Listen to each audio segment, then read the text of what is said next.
Okay, so imagine this. This is how it works, and this is crucially important. So, first of all, life is not a game.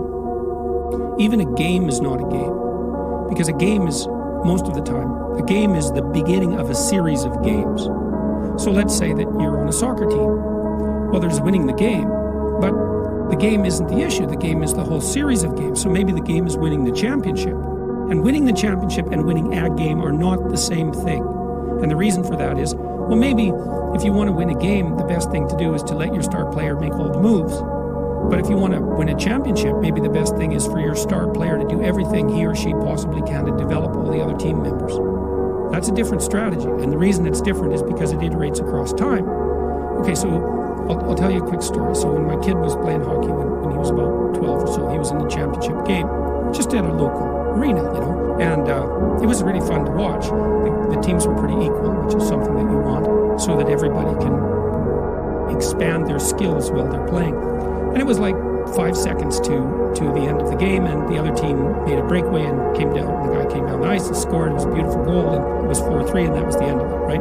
And on my kid's team, there was the kid who was the star. He was a pretty good hockey player. He came off the ice, and he was very annoyed about what had happened. He smashed his stick on the cement and was complaining about the refereeing and acting as if he'd been robbed. And his father came up, and instead of saying, "Get your act together, kid. That's no way to display yourself after a loss," he said, "Oh yeah, man, you were robbed. The referees didn't ref right, and you played the best, and you should have won." And I thought, you absolute son of a bitch. You're ruining your son.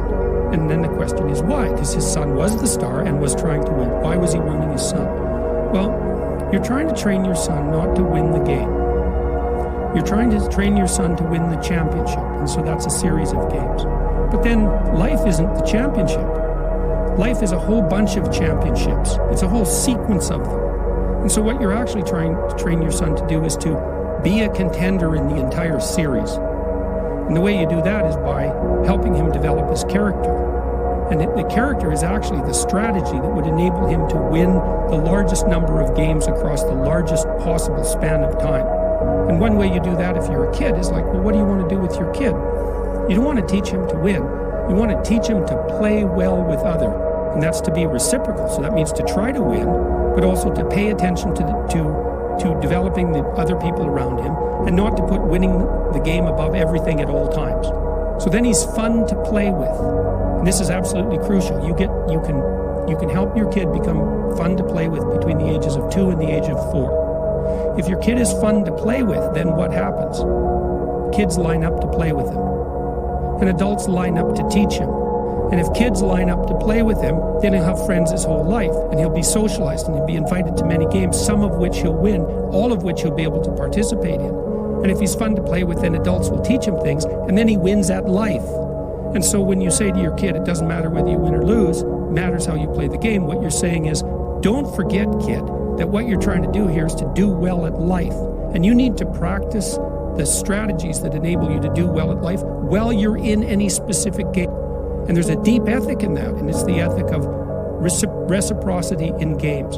Part of the reason that we're so obsessed with sports is because we like to see that dramatized, like the person we really admire as an athlete isn't only the person who wins. We don't like the narcissistic winners. They're winners, and that's a plus. But if they're narcissistic, they're not good team players. They're only out for themselves. Then we think, well, you're a winner in the narrow sense, but your character is suspect. You're no role model, even though you're a winner. And it's because we're looking for something deeper.